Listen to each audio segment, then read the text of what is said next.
नमस्कार साथियों आज 19 तारीख है, 19 अगस्त, और तमाम पेंशनर उनको इंतजार था कि आज सुप्रीम कोर्ट में उनके केस की सुनवाई होगी। लेकिन साथियों हुआ क्या, निराशा हाथ लगी। इससे पहले जस्टिस साहब विक्रमनाथ जी नहीं आए थे, वो छुट्टी पर थे। अब साथियों सबसे बड़ी बात है कि सारा कुछ उसी दिन क्यों होता है जिस दिन MC सिंगला केस की सुनवाई होती है। भाई चलिएगा, हमने माना कि भाई ये प्रॉब्लम है, वो प्रॉब्लम है, सब कुछ प्रॉब्लम है, लेकिन जब MC सिंगला केस आता तभी ये क्यों प्रॉब्लम होती है। अचानक साथियों कुछ ना कुछ ऐसा ड्रामा हो जाता है, कुछ ना कुछ ऐसा हो जाता है। और ये अभी से नहीं हो रहा है, लगभग 10 सालों से यही होता आ रहा है। आप लोग सब देख रहे हो 10 सालों से। अरे सरकार, भैया सरकार को जो करना है वो करे। आपको केस, आपको पेंशन रिवीजन नहीं देना है तो भैया मुंह पे बोले, मुंह पे बोले। ये जो पेंशनर हैं, परेशान हैं, उनकी साथियों मानसिक हालत भैया अच्छे अच्छे लोगों की आज के समय में झेल नहीं पाते हैं। हमारे पेंशनर साहब 10 साल से झेले पड़े हैं। सभी लोग खुश थे कि जस्टिस विक्रमनाथ जी, जिनका फेवर भी पेंशनर की तरफ है, लेकिन साथियों जस्टिस साहब क्या करें जब ऊपर से ही प्रेशर है। जस्टिस साहब तो चाहते हैं, यहाँ साथियों जस्टिस साहब चाहते हैं, लेकिन जस्टिस साहब के ऊपर भी प्रेशर है बहुत ज़्यादा। ये आप मानो या ना मानो। साथियों आज ऐसा क्या हो गया कि MC सिंगला केस की सुनवाई नहीं हुई। अरे थोड़ी बहुत तो सुनवाई करते, सुनवाई नहीं हुई और उसकी एक नेक्स्ट डेट दे दी गई, नेक्स्ट डेट दे दी गई, लगा दी गई।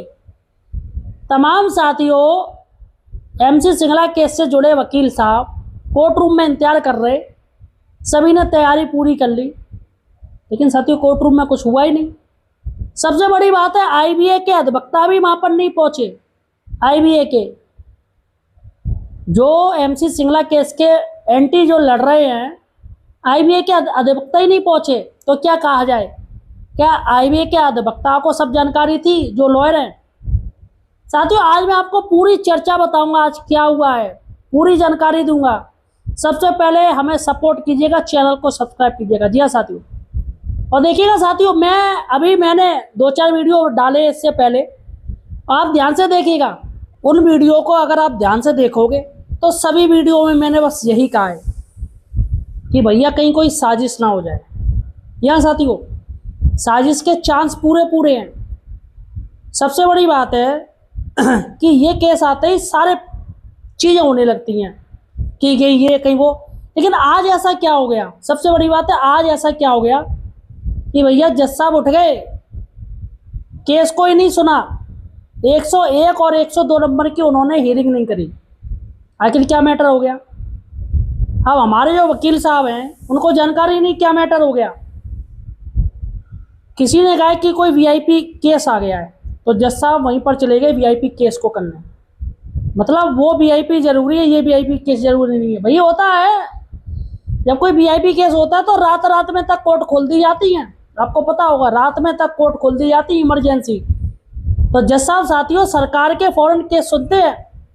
अब ऐसे में कोई VIP केस था, तो ये केस तो भैया कई सालों से चल रहे हैं, ये कोई VIP केस नहीं उनके लिए। इसलिए साथियों सरकार की तरफ से पैगाम आया और जज साहब सारा कुछ छुट छाड़ के उस केस को सुनने चले गए, ऐसा साथियों कहा जा रहा है। फिलहाल सच्चाई क्या है किसी को नहीं पता है। तो साथियों आज हम बात करने जा रहे हैं कि आज पूरे दिन क्या हुआ है, केस को लेके क्या अपडेट है, इसलिए पूरी जानकारी दूंगा साथियों। और इस वीडियो को पूरा देखिएगा, हमें सपोर्ट कीजिएगा साथियों, चैनल को सब्सक्राइब कीजिएगा जैसा कि मैं आपसे बोल चुका हूँ। देखिएगा साथियों शुरुआत कैसे हुई है। MC सिंगला केस में आज क्या हुआ, सबसे बड़ी बात है कि जो केस था वो आइटम नंबर 2 था और कोर्ट नंबर 2 में इसकी सुनवाई होनी थी। दोस्तों जैसा कि आपको पता है जस्टिस विक्रमनाथ जी और आपके जस्टिस न्यायमूर्ति संदीप, दोस्तों आपको पता है जो सुनवाई कर रहे हैं वही जस्टिस कर रहे हैं आपके पुराने जस्टिस विक्रमनाथ जी और दूसरे साथियों संदीप मेहता जी। तो यही साथियों इस चीज़ को सुन रहे केस को। तो पिछली बार सुनवाई हुई थी जिसमें विक्रमनाथ जी नहीं आए थे, लेकिन अब साथियों कोई वीआईपी केस आ गया ऐसा सुनने में आ रहा है। सबसे बड़ी बात है कि डॉक्टर मनीष सिंघवी वरिष्ठ अधिवक्ता हैं याचियों की तरफ से, याचिकाकर्ता की तरफ से, ठीक है। इसके साथ ही कोर्ट रूम में कौन कौन मौजूद रहे? केवी आचार्य जी मौजूद रहे, जेडी शर्मा जी मौजूद रहे, हंस जी मौजूद रहे और श्री टीआरएस जी, ये साथियों चारों लोग कोर्ट रूम में मौजूद रहे। सबसे बड़ी बात है इनको भी नहीं कुछ पता कि क्या हो गया अचानक, क्यों भैया हमारे केस की सुनवाई नहीं हो रही। और एक बात तो बता दूं, इस बार लंच कुछ जल्दी हो गया, लंच बहुत जल्दी हो गया। वैसे लंच हमेशा टाइम टू टाइम रहता है, लेकिन इस बार लंच को जल्दी कर दिया गया, दोपहर लंच को। तो भाई ऐसा क्यों किया गया? और कोई ना कोई साथियों अड़ंगे तो लगने ही लगने हैं, मैं आपको बता रहा हूँ स्टार्टिंग से, अड़ंगे लगे ही लगेंगे और लगी रहे 10 साल से। आइटम नंबर 1, सबसे पहले आइटम नंबर 101 की सुनवाई होनी थी। ये भी साथियों ओल्ड पार्ट हार्ड केस था, इसकी भी सुनवाई होनी थी, इसकी भी पहले हो चुकी थी, तो ये भी पार्ट हार्ड केस था, पुराना केस है, तो इस पर साथियों ये भी केस टाल दिया गया। सबसे बड़ी बात है कि 12:50 पर जस्टिस साहब को, जस्टिस विक्रम नाथ जी को एक मैसेज भेजा गया। जी हाँ साथियों, एक मैसेज भेजा गया और जस्टिस साहब ने जैसे ही वो मैसेज सुना साथियों कि जब सुना तो वो उठ के चले गए और कहना है कि प्रशासनिक कारणों की वजह से इस केस की सुनवाई नहीं होगी, ऐसा कहा गया है। ठीक है, अभी फिलहाल क्लियर नहीं है, कोई कह रहा है कोई वीआईपी केस है इसके लिए वो चले गए सुनवाई के लिए। ठीक है, अब सबसे बड़ी बात है कि कोर्ट पोस्ट लंच में नहीं बैठेगा, आप ये जान लीजिएगा, क्योंकि उन्होंने कह दी जस्टिस साहब ने और जो भी थे कि भैया आप जो कोर्ट है वो पोस्ट लंच में नहीं बैठेगा। और सबसे बड़ी बात है कि नेक्स्ट वीक की बात हो रही थी कि नेक्स्ट वीक इसकी डेट दी जाए, लेकिन नेक्स्ट वीक इसलिए नहीं दी गई, उनका कहना है कि लास्ट वीक है, नेक्स्ट वीक है जो कि लास्ट वीक है, इसलिए इसमें केस की सुनवाई नहीं होगी, ये केस नहीं दिए जाएंगे। तो साथियों यहाँ पर आइटम नंबर 101 और आइटम नंबर 102 की जो सुनवाई होगी वो कब होगी? फाइनल डेट दी गई है 2/9/2026। अगस्त के महीने में कोई भी सुनवाई नहीं हुई, अगस्त महीना पूरा निकाल दिया, सुनवाई कब है? 2/9/2026। तो 2 सितंबर को सुनवाई होगी। और फिलहाल साथियों देखते हैं सुनवाई होती है या फिर से कोई नया बहाना बना के इस केस को टाल दिया जाएगा। साथियों आखिर पेंशनर क्या करें? पेंशनर के पास क्या रास्ता बचता है? क्या कोई ऐसा रास्ता है जिससे सरकार तक बात पहुंच सके? तो जी यस साथियों, निश्चित रास्ता है। मैंने आपसे शुरुआत में ही कहा है कि आप मुझसे जुड़िएगा और काफ़ी बैंक पेंशनर जुड़े हैं हमारे चैनल से। साथियों अब एक रास्ता बचता है और वो है आंदोलन का। आंदोलन का आपके पास 2 रास्ते हैं। पहला रास्ता है कि आप लोग सब इकट्ठे होकर जंतर मंतर मैदान पे आइएगा। जब तक आप आंदोलन नहीं करेंगे साथियों तब तक सरकार आप पर ध्यान नहीं देगी। और दूसरा है कॉकरोच जनता पार्टी, आपके तमाम लीडर्स हैं वो क्या कर रहे हैं? क्या बैंक पेंशनर दिल्ली में नहीं है? दिल्ली में भी तो बैंक पेंशनर है। तो इकट्ठे होके कॉकरोच जनता पार्टी से मिले जाके और कॉकरोच जनता पार्टी के माध्यम से मुद्दा उठवाए तो निश्चित ही साथियों सरकार पे प्रेशर पड़ेगा और मीडिया तो उठाएगी इस चीज़ को, ताकि पता चल सके कि पेंशनर 10 सालों से किस तरीके से लाखों पेंशनर जिनकी मौत हो चुकी है। अब सरकार पेंशन अपडेशन कब देगी? सरकार पेंशन अपडेशन जब देगी जब बहुत कम पेंशनर रह जाए, मतलब उनका सीधा सा हिसाब है कि ज़्यादा से ज़्यादा पेंशनर की डेथ हो जाए।